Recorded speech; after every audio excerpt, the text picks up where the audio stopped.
It's time for your daily LSU baseball update with Musso at the box. Now, Matt Musso. Off and running. Welcome in another edition of Musso at the Box, presented by Got Lit Light Installers, gotlitlights.com. LSU, they open SEC play with a 3-game sweep of the Missouri Tigers, 12-5 on Friday, 7-6 on Saturday, and 10-5 to wrap it up on Sunday. 3 very different games that presented different challenges for LSU and asked them to win in 3 very different ways. And ultimately, they passed each test each day. And that is the big takeaway from the weekend is you beat a bad team like they were a bad team. You did what you were supposed to do. LSU is supposed to sweep Missouri. And you went out there and you took care of business and you did it. And in turn, you learned a lot about your team in doing so. When you look at Friday, that was pretty dominant from LSU. Behind Cade Anderson, he pitched into the 7th inning, struck out 11 again. He was fantastic. Your offense was great throughout that game. Ultimately, you end up with the 12 runs. You showed power, all of those things. Dominant on a Friday night.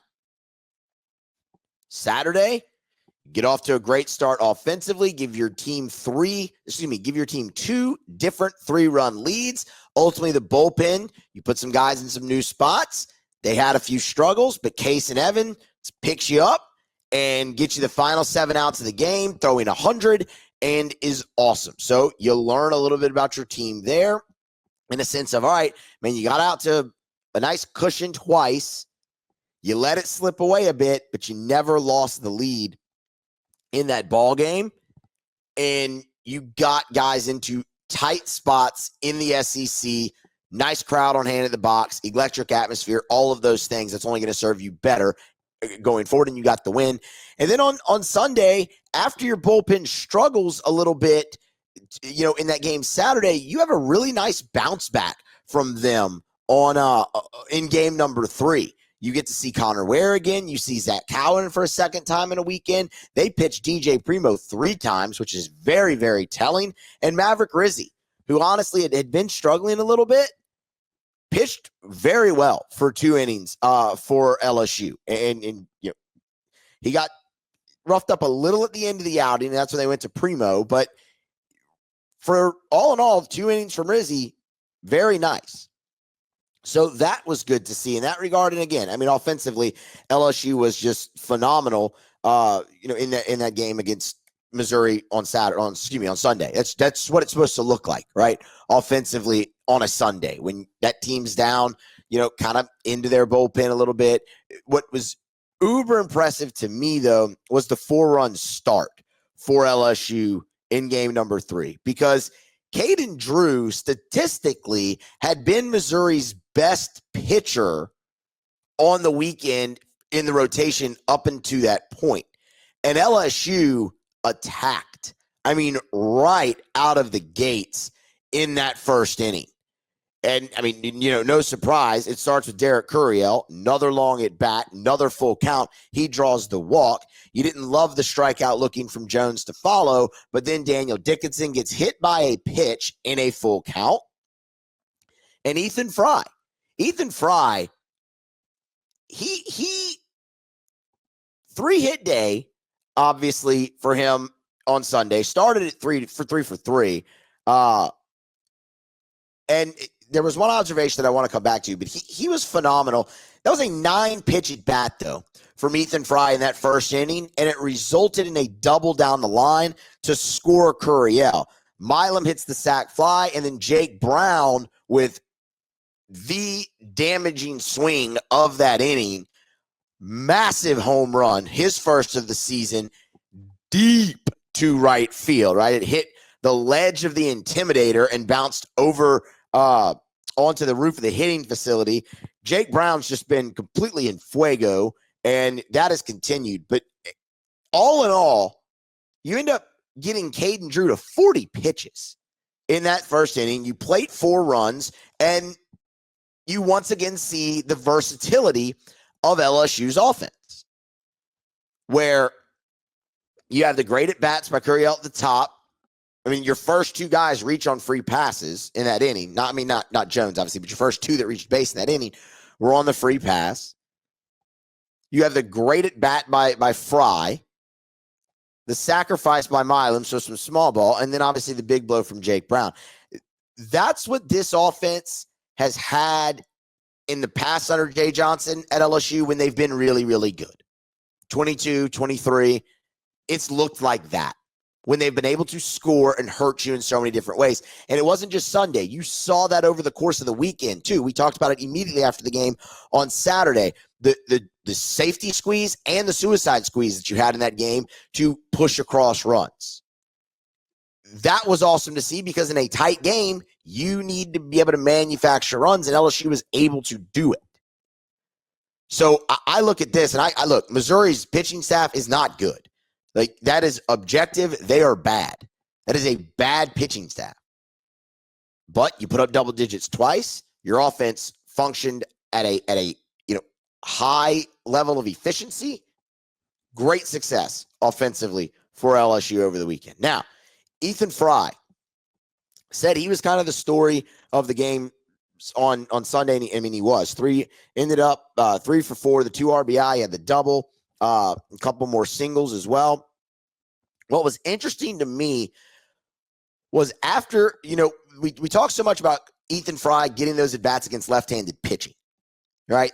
And we talked about that going into this series. If you're going to face 3 lefties, you're going to see a lot of Ethan Fry. And ultimately he did. He got 2 starts. And you're going to see a lot of Ethan Fry this weekend coming up against Texas as well, because they likely will start 3 left-handed pitchers. What was interesting, I believe this was really the first time in the season. I'd have to really go back, dig to find this out. But they left Ethan Fry in against the righty out of the bullpen, and he got hits. Like, he continued to roll. So that was interesting to see as well, because you look at a guy like Fry, who turns in that day, he's hitting 382 so far in the season. There's going to be more at-bats down the line for him.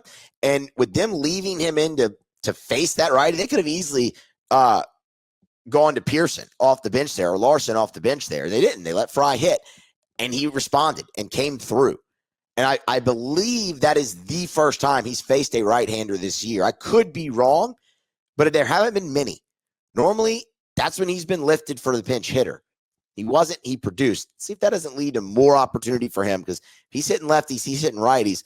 That's how you end up in the lineup for a long, long time, and you're difficult to come out. Another big takeaway I would have offensively for LSU on the weekend, Michael Braswell. That was my favorite thing I saw offensively all weekend long, was Braswell really starting to find it. He's hit the ball hard. Even his outs were loud. He found his way on base via walk, and ultimately he hit 333 on the weekend. That's what you're looking for, right? Because Michael Braswell, we know the guy hit over 300 a year ago in the SEC. Like, he can do it.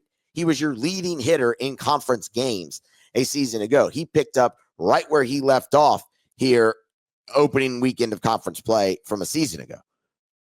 You know what he's going to give you at third with the glove. If that bat really starts to come around, that's clearly your best option at third base. And it is notable as well, he started all 3 games, and there were no Tanner Reeves sightings. So Braswell got you another right-handed bat in the lineup, but Jay Johnson clearly telling you that's his guy over at third base, which I'm okay with. And to see him get those hits this weekend, that was very refreshing and could be a massive development for this team going forward. Because that Michael Braswell, and we've gone through this plenty, and I told you, I thought they'd go Reeves, and I thought Reeves had earned it, right? But they didn't. And when we originally talked about our what we thought was LSU's best 9, Braswell was in there, and I still firmly believe he's part of that. If the offense comes around like it looks like it's going to, then you really like where you are if you're LSU. Because another thing that does, Braswell's going to hit near the bottom of this order, and that just provides even more length. How about Luis Hernandez? Another 2-hit day for him on Sunday as well. Length in the lineup. I think that was part of the 3 hits for Hernandez on the weekend. 3 hits for Hernandez on the weekend, including the 2-run homer. So you're starting to see him really settle in. That's a great SEC debut for him as well. Just all very good things for LSU coming out of the weekend offensively. Lengthen that lineup. That's what I'm seeing with Braswell and now with Hernandez. I do want to talk about the pitching a little bit more. We talked kind of about the bullpen and the nice bounce back. But first, Gotlit Light Installers, gotlitlights.com for your quote. Spring is here. It is beautiful outside. That means a couple of different things. Easter is on its way. You need a nice decorative wreath for your door. Gotlit Lights can help you with that. Keep them in mind for 4th of July. St. Patrick's Day, coming and going now. Could have done something there with the decorative wreaths. They have you covered there too. It's not just Christmas lights anymore. They are taking over for the entire year and keeping you lit up and decorated for the entire year. Also, permanent landscape lighting available now. Mentioned spring, the flower beds are done. You want to put some lights in your flower beds, really illuminate the front of your home. Gotlit Lights, they can help you with that. Pool area in the back, permanent outdoor landscape lighting premium as well from Gotlit Light Installers. And of course, if you want that similar service that you're going to get with the Christmas lights, that's where the temporary outdoor lighting comes into play. Weddings, anniversaries, engagement parties, graduation parties. Maybe it's an anniversary at your business. You're hosting a party there, celebrating 50 years or something. Gotlit Lights has you covered. Temporary outdoor lighting for events or indoor lighting for events as well. If you have a little indoor area, they can bring some lights inside and help you out there. Gotlit Light Installers, gotlitlights.com for your quote. Tell them you heard it right here on Musso the Box. Check out the Facebook page as well. That's where you can really stay up to date with what they're doing with the wreaths and things of that nature. gotlitlights.com. Chase Shores. There's been a handful of times where we've looked at Shores, after he pitched, looked at the line and said, man, probably pitched better than that's going to indicate. Not totally sure if this is exactly one of those, but I don't think Chase Shores pitched poorly for LSU on Sunday. The walks have to start to diminish for him, but ultimately, he pitched around a lot of the trouble that he was in for the second week in a row.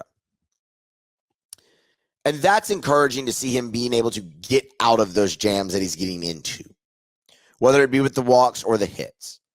The thing that's encouraging and where Shores is going well is the contact.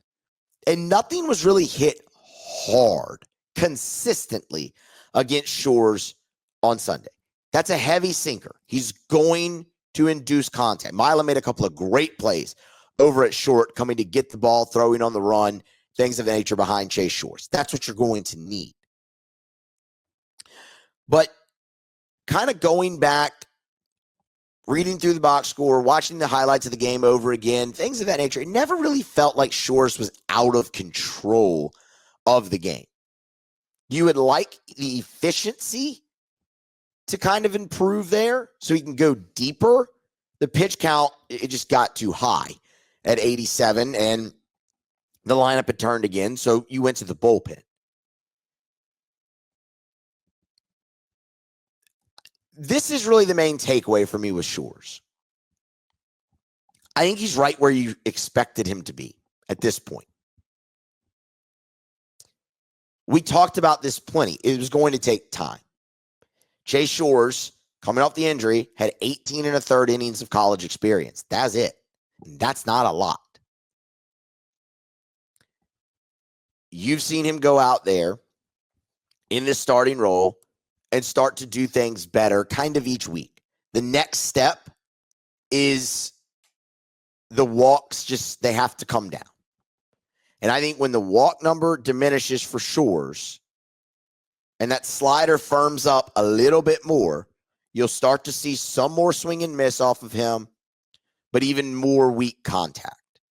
And you'll be able to see him go deeper in games and really succeed. I like him a lot in that Sunday spot right now. I know there's going to be plenty of people who want change in the rotation, and we'll see. We will see if there is a change going forward in this week. I'm not expecting that. I think they will run it back again. Anderson, Ianson, Shores. That's worked for you. And Ianson's pitched too well at times this year to lose his job off of one if he starts. I know there's going to be a lot of people who want Zach Cowan there or in the Sunday spot and move Shores up. I mean, like I said, I will hear that argument. I don't think that's a bad plan if there comes a time this year where you have to change your rotation. But what I will say is Jay always loves to have one of his best pitchers out of the bullpen. Zach Cowan right now is that guy. Right now, Zach Cowan can help fill the role that you've seen from Riley Cooper and from Griffin Herring over the years. And you have to ask yourself, okay, is that guy more valuable to you in a starting role or multiple times in a weekend? And it's hard to argue with what you saw from him twice against this team on Friday and then Sunday in that role. He was awesome. And that could be a really key piece. That's a guy with a rubber arm that can throw a lot. Think back to what he did in the SoCon tournament a season ago for Wofford, where he threw 2 complete games and 120 pitches in each of them in a matter of not even a week, less than a week. Might have been 5 days. I think it was 5 days rest. That's the type of arm you're dealing with there with Cowan. And he looks really, really valuable in that bullpen, especially as some other guys start to figure out roles. But the other thing that you saw is the guys that they really count on, the guys that they're going to trust and go to. Case and Evans, obviously. Connor Benj, Maverick Rizzi, Zach Cowan, Connor Ware, William Schmidt. You saw 6 relievers. You saw 6 relievers. And DJ Primo, 7. You saw 7 this weekend. And the Primos, that was telling because, and it was something I needed to see as well. Got to find your left-handed guys out of the pen. Where and Primo are those guys. And Primo specifically with the matchup. That's a role they've wanted him in plenty throughout his career at LSU. And they look like they're finally there with him. Again, yes, you would like a few more strikes from him consistently, but ultimately, he's getting the job done.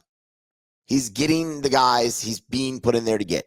He allowed the inherited run to score, one of the inherited runs to score on Sunday, but over the course of the weekend, in 3 different appearances, he did his job. Deep counts and all, he did his job.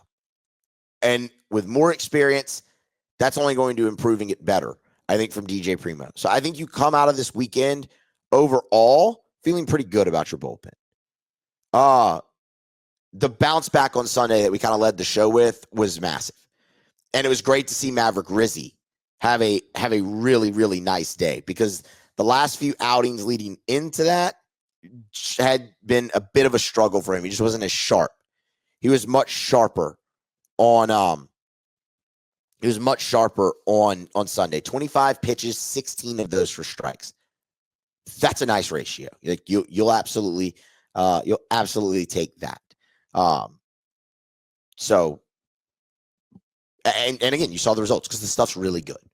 And that was against good lineups as well. And then Connor Ware, encouraging. Very encouraging stuff from Connor Ware this weekend. He picked up 2 wins, by the way, and hung zeros. He got himself into a little trouble there on Sunday. Maverick Rizzi came in, got him out of the jam. But and then on Saturday, again, you'd like more strikes, but it's great that he bounced back and put up zeros for you. LSU has enough arms to where they should be able to piece it together. And they did that quite well. And Gavin Guidry should be back here at some point. I know, you sound like a broken record there, but at some point. And that will be another huge boost to this pen. But you wanted to see the guys they were going to count on, and all in all, successful. I'll be intrigued going forward to see a little bit more from William Schmidt. Didn't love the response from him after giving up the home run. But he will be fine. He will bounce back and be fine. I believe that. He needed that adversity finally because there just hadn't been much for him through pre-conference. That's actually probably was your best case scenario. I know that sounds weird, but for him to have that that happened to him Saturday night, because now it's like, okay, you're not in high school anymore and you're not in the pre-conference. This is the SEC now. So I was actually glad to see that in a sense, looking back on it now. I mean, in the moment, obviously not, but now you are. So watching him next week, because I mean, Jay said he's done pitching on Tuesday, so I guess we won't see him against UNO. Maybe to get him back out on the mound, but probably not. You'll probably see him next time again at Texas, and that's going to be another big opportunity there for him. But all in all, I think you end up feeling okay about the bullpen. Again, the bounce back on Sunday was really, really nice to see. They still have issues. They still have to clean up some of the balls and walks and things of that nature, but they got the job done for you all weekend long. Okay. Those are really kind of all my takeaways I have for the weekend series. I mean, LSU did what they were supposed to do. They swept Missouri. They will be on the field again next against UNO. I'll give you a brief little preview here of that.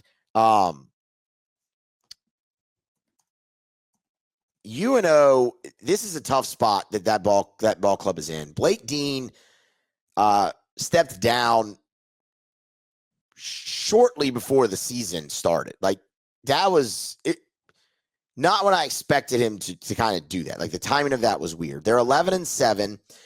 They are coming off of a massive weekend against Incarnate Word in conference play, which they swept and scored 40 runs. So this is a ball club that can still hit the baseball plenty. They still learn right from Blake Dean. UNO is hitting 324 as a team, 26 homers. So they have a little bit of pop in the bat as well. That's in 18 games. So, much better than a home run per game there. They'll run the bases a little, but not much. Bryce Callaway is their leading hitter. He is also the guy who has started all 18 games, the only one on the team that has done that. A lot of familiar names in the lineup as well, but Callaway is the guy to watch. 408, 8 homers, 25 RBI. The 8 homers lead the team. The 25 RBI lead the team. He's been pretty fantastic. On the mound, though, is the struggle for UNOs. ERA north of 7. While they score a lot of runs, they're going to give up plenty as well. And the walks, obviously, bit of an issue for them as well. Already 125 walks on the season for UNO. It's also worth noting Bryce Callaway, two-way guy. You'll see him on the mound. He is the guy on the team. And he's been pretty darn good on the mound as well. 5 appearances. That's tied for 3rd on the team. And it's a sub-3 ERA. It's sub-2.5 ERA. So Callaway is really that guy to just keep an eye on, all encompassing for UNO. Sawyer Toney, which, what a name. Sawyer Toney is the other one out of the pen. He's kind of the closer, more towards the back end. Has this, Callaway is the closer, 4 saves. Sawyer's the other guy they'll turn to at the back end of a ball game or in leverage spots. 7 appearances, that leads the team, 11 innings pitched, sub 2.5 ERA. He's been quite good as well. So they do have a few arms there to keep an eye on, but overall, yes, the pitching has been an issue for UNO, and LSU should be able to score plenty on Tuesday night. They field 964, so that's been an adventure as well. But it will be a great test for LSU's pitching staff come Tuesday night at the box, where you'll see hopefully some of these guys that you didn't over the weekend. Like, I would love to see Jaden Newt get a start against UNO. I think that'd be great. I'd love to see Jacob Myers potentially get a start here soon in the midweek.